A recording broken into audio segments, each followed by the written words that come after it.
Bueno, buenas tardes, profesora y compañeras. Para nuestra socialización de memorias del conflicto armado, vamos a hablar acerca de la masacre de Bojayá. Eh, este trabajo lo realizamos Jessica Lorena Garzón, María Ericinda Jiménez y quien les habla, Heidi Marisol Ladino. Entonces, para la presentación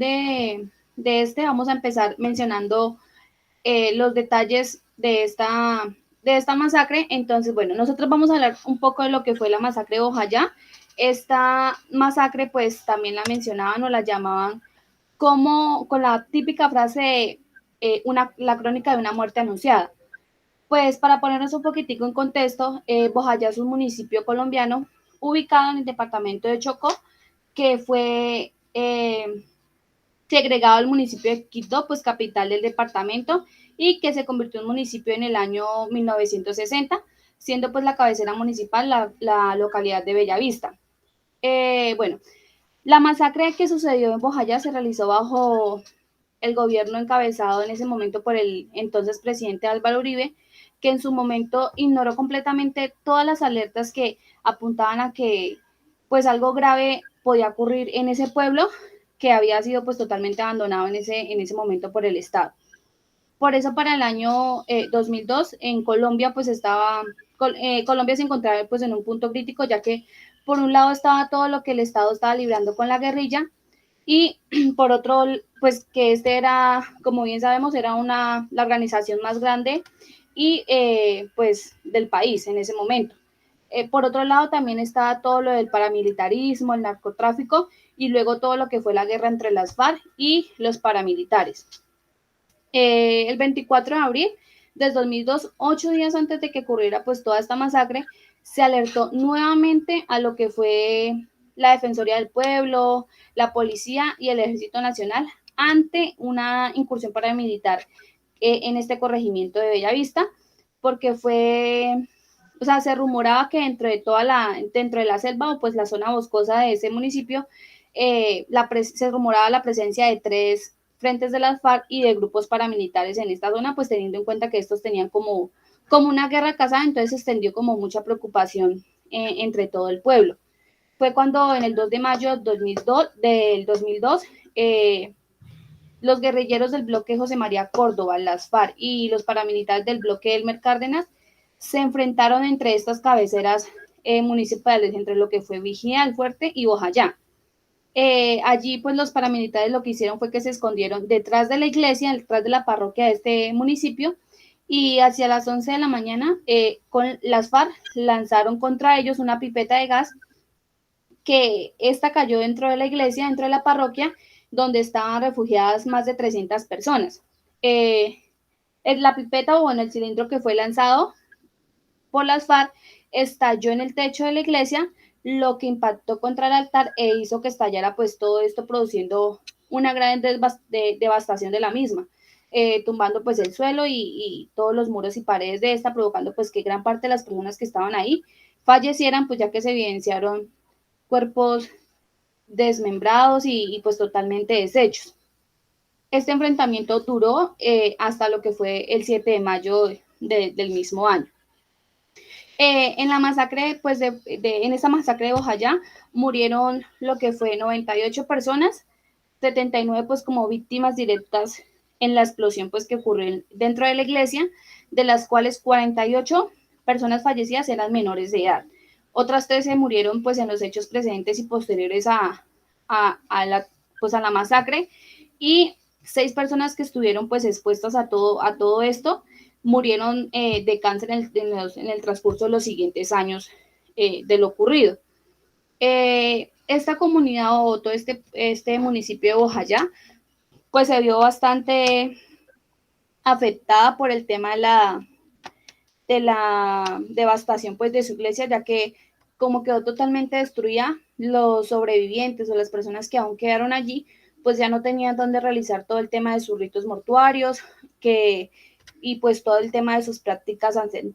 ancestrales, que era lo que ellos más realizaban en ese entonces. Entonces, a raíz de esta masacre también se produjo todo lo que fue el desplazamiento forzado pues de prácticamente toda la población que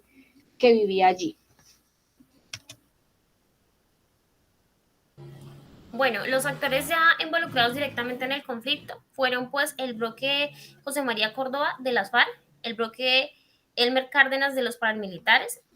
la comunidad de 300 personas que estaban dentro de la iglesia refugiándose en el momento de los disparos y del enfrentamiento, la magistrada Norma Moreno Mosquera, que es la persona que se encargó luego de la masacre y luego del enfrentamiento de hacer un proceso legal para que estas personas fueran indemnizadas y fueran pues de alguna manera resarcidas por la situación en la que vivieron. Un grupo de líderes que se formó después de esta situación, formada por el señor Yemín Cuesta Valencia, Rodolfo Lemus Rivas, Zair González Palacios y María Nuris Palacios Largacha, se encargaron pues posteriormente a la situación, tratar de colaborar para pues hacerse una restitución de derechos a las personas en este proceso implicadas. La explicación de por qué los hechos, cómo surgieron y el papel que tienen en el desplazamiento forzado en este escenario es, bueno, los hechos ocurrieron cuando un grupo de paramilitares en varias lanchas arribaron por el río Atrato a la población de Vigía del Fuerte y de Ujayá, a las riberas opuestas de este caudaloso afluente.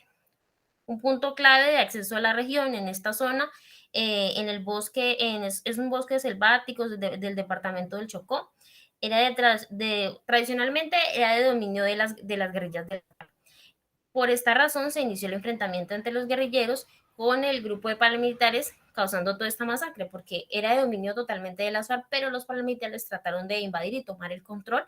de esta zona. A raíz de esa masacre se produjo el desplazamiento forzado de prácticamente toda la población, ya que los combates duraron varios días y la inmensa mayoría de los habitantes y se fueron y se dirigieron hacia Vigía del Fuerte y hacia Quibdó, o sea, la capital directamente del departamento del Chocó.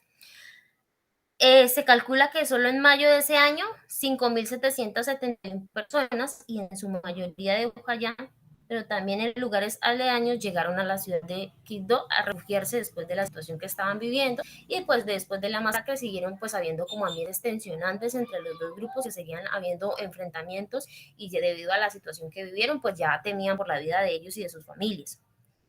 Incluso por esto el tribunal condenó al Estado de reparar a 1.195 desplazados, quienes deberían pagarle una indemnización de 312.564 millones de pesos, como una manera de resarcirlos por los hechos que habían vivido en esa situación. El fallo, en cuya ponente fue la magistrada Norma Moreno Mosquera, resolvió una demanda presentada en agosto del 2002 de ese mismo año de la matanza. Un grupo de habitantes de Bojayá, liderado por los líderes sociales anteriormente mencionados dentro de los actores del conflicto, como Yemín Cuesta Valencia, Rodolfo Lemus Rivas, Zair González Palacios y María Nuris Palacios de Langarcha.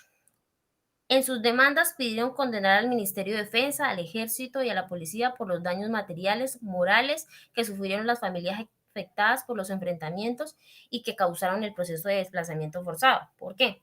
Porque, como mencionaba mi compañera anteriormente, eso era ya crónicas de una muerte anunciada, porque ya se les había avisado, ya tratado de mostrarle a las entidades que podría haber pasar ese proceso de enfrentamiento, porque era una zona guerrillera, estaban incursionando los paramilitares y era algo que se veía venir y no hicieron nada para prevenirlo y para salvaguardar las vidas que ese día se perdieron. O sea, la comunidad asegura que el Estado tiene responsabilidad en su desplazamiento, ya que tanto las Naciones Unidas como la Defensoría del Pueblo habían advertido al gobierno que los paramilitares estaban entrando en la región, que era una región controlada netamente por la guerrilla de las FARC y que se podía desencadenar un enfrentamiento armado, que fue lo que pasó y que se perdieron todas esas vidas y cosas que, aunque a pesar de que sean remunerados económicamente como desplazados, nunca se van a recuperar esas personas y esas vidas que se perdieron.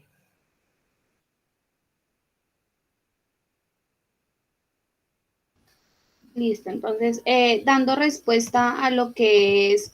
la pregunta, ¿cómo el proceso de memoria del conflicto armado en Colombia contribuye a la construcción de una cultura de paz? Pues especialmente para mí, el proceso de memoria del conflicto armado en Colombia contribuye a la construcción de una cultura de paz cuando se generan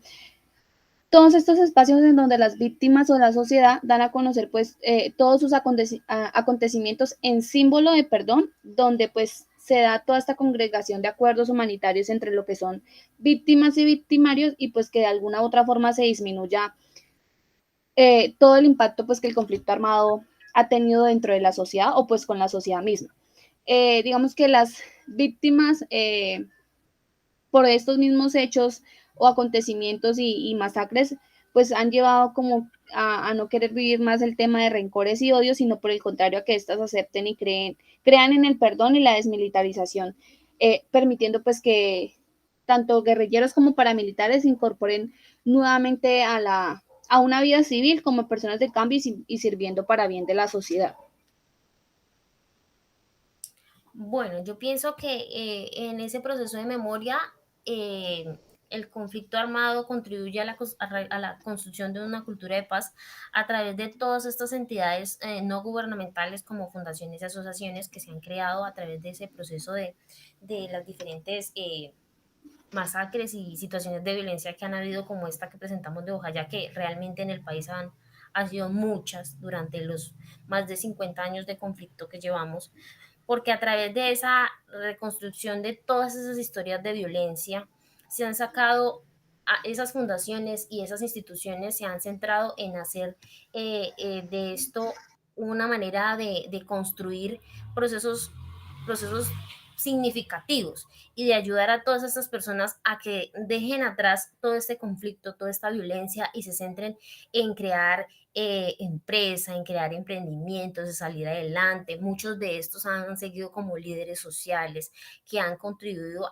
a esta misma cultura de paz a través de representarlos en diferentes estamentos de la política y de luchar por esos derechos de aquellas personas que, pues de cierta manera, en otras épocas eran olvidadas porque pasaban esos procesos, pero pues las entidades gubernamentales o el mismo gobierno del momento no se centraban en ayudarlos y en apoyarlos en ese momento, sino simplemente sabían que iba a pasar algo, no hacían nada ni antes ni después de que pasara, y ahora pues a través de todo este proceso se ha habido que